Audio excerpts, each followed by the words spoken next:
Good morning everyone. आज हम recursion पे बात करेंगे और रिकर्शन एक स्पेशल केस है फंक्शन कॉलिंग का। When a function calls himself, okay, जब कोई एक फंक्शन खुद को कॉल करता है या एक फंक्शन एक अनदर फंक्शन को कॉल करता है। और एक सिंपल डेफिनेशन रिकर्शन का हो सकता है, when a function calls himself और another function in such a way or such that a loop is created। एक जो सबसे इम्पॉर्टेंट चीज़ें हैं इस पर वो है, a loop is created। एक लूप क्रिएट होता है जहाँ पे एक फंक्शन दूसरे फंक्शन को कॉल करता है और दूसरा फंक्शन फिर से किसी और फंक्शन को कॉल करता है। एक लूप क्रिएट होता है। That process of calling is known as recursion. Okay, और रिकर्शन आपका डायरेक्ट रिकर्शन हो सकता है या इनडायरेक्ट रिकर्शन हो सकता है। इन्हें हम देखेंगे अभी कि डायरेक्ट रिकर्शन कब होता है और इनडायरेक्ट रिकर्शन कब कब होता है। डायरेक्ट रिकर्शन का एक एग्जांपल देखते हैं हम, और या एग्जांपल के थ्रू हम इसे समझने की कोशिश करते हैं।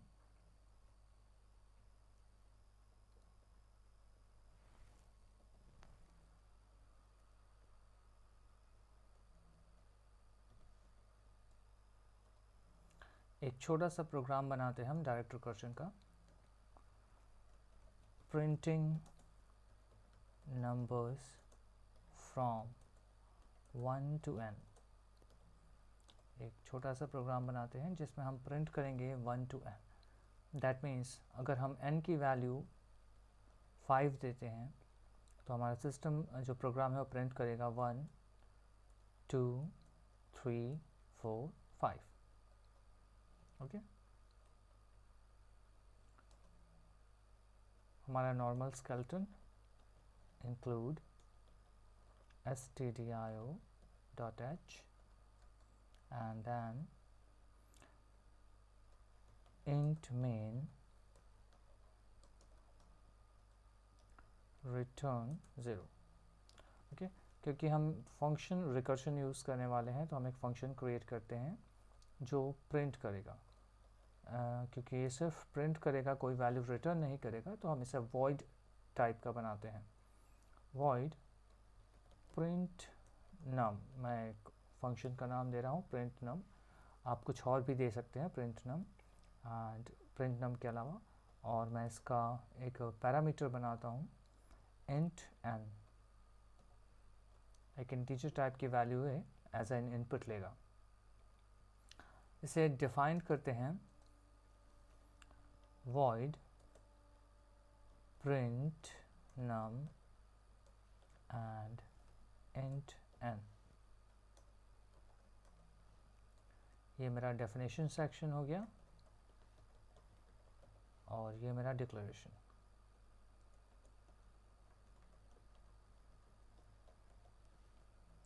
अब मैं यूज़र से इनपुट लेता हूँ एक नंबर int n, क्योंकि मुझे एक इंटीजर वैल्यू चाहिए, मैंने n ले लिया उसे। एक n नाम का वेरिएबल है मेरा। And then printf /n enter a number. मैंने यूज़र से एक नंबर मांगा है और उसे मैं स्टोर करा रहा हूँ scanf %d इंटीजर टाइप की वैल्यू और एड्रेस ऑफ n पे। ओके, इस लाइन के बाद मुझे n की वैल्यू मिल जाएगी। अब मैं सिंपल कॉल कर रहा हूँ printf num को और मैं उसे सेंड कर रहा हूँ n की वैल्यू को। ओके, अब हमें इसका डेफिनेशन पोर्शन कंप्लीट करना है कि कैसे यहाँ पे रिकर्शन आएगा। अब यहाँ पे ध्यान से देखते हैं हम, क्योंकि हम n की वैल्यू दे रहे हैं और n की वैल्यू वो प्रिंट कर रहा है 1 to 5। दैट मीन्स 1 एक ऐसा केस है जिसके बाद उसे कोई ऑप्शन नहीं मिलना चाहिए, या एक फाइनाइटनेस हमें ढूंढना है। जो रिकर्शन का सबसे बड़ा प्रॉब्लम है वो ये है, क्योंकि वो एक सर्कुलर लूप क्रिएट करता है तो वो एक इनफाइनाइटनेस पे चला जाता है।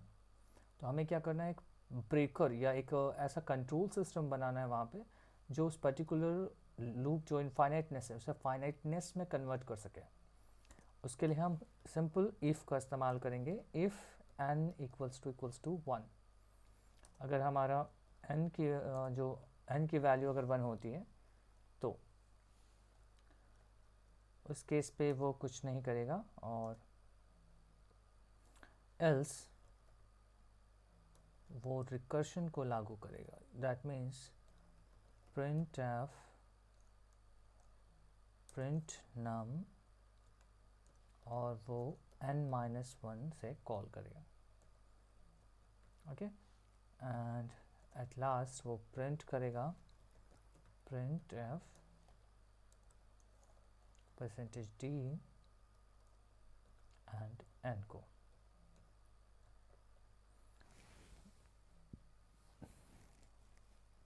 ध्यान से एक बार फिर से समझते हैं इसे।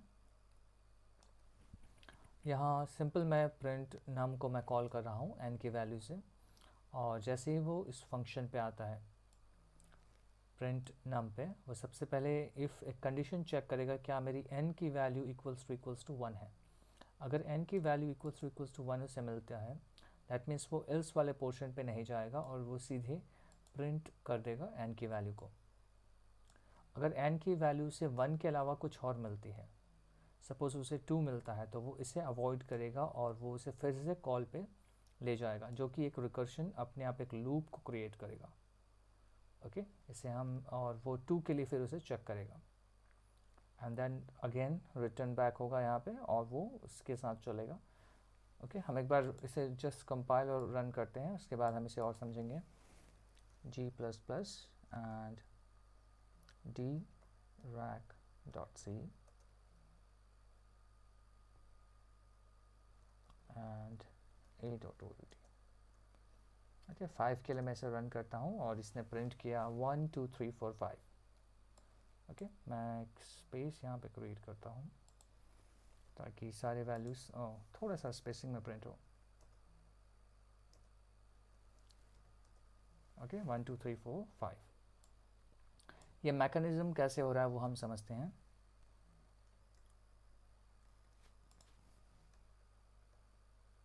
ओके, ये मेरा सिंपल जो मेन फंक्शन है, ये मेरा मेन फंक्शन वाला पोर्शन है, और ये मेरा प्रिंट नाम का।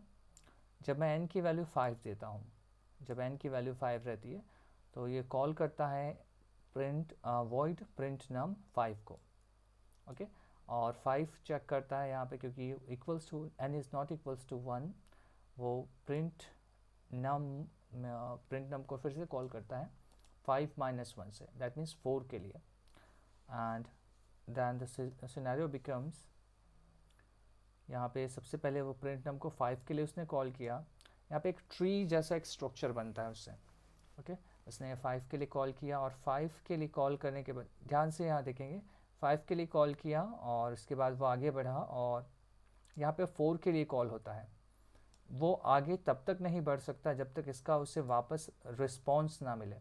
ध्यान देंगे, वो इस पर्टिकुलर प्रिंट पे नहीं जा सकता जब तक इस पर्टिकुलर प्रिंट नम से उसे रिस्पॉन्स या फिनिश कंप्लीट होने का कोई सिग्नल ना मिले। तो उसकी वजह से वो स्टॉप रहता है, वो जस्ट इस लूप पे आ जाता है।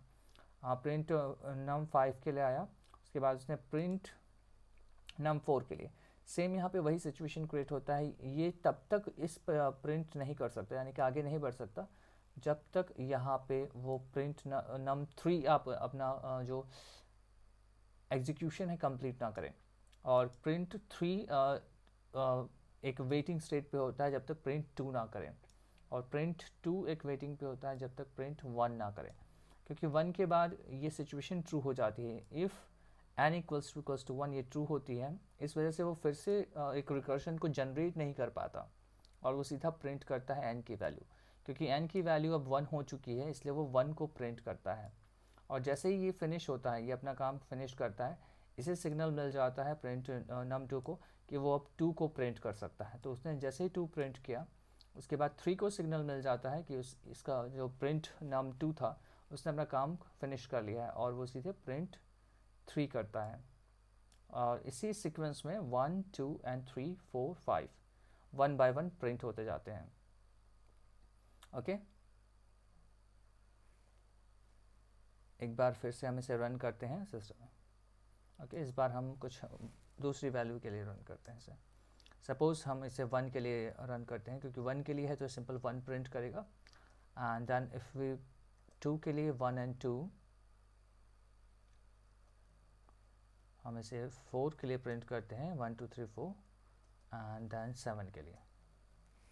ओके, होप कि आप लोगों को ये कॉन्सेप्ट समझ आया होगा। For more, stay tuned. Good luck.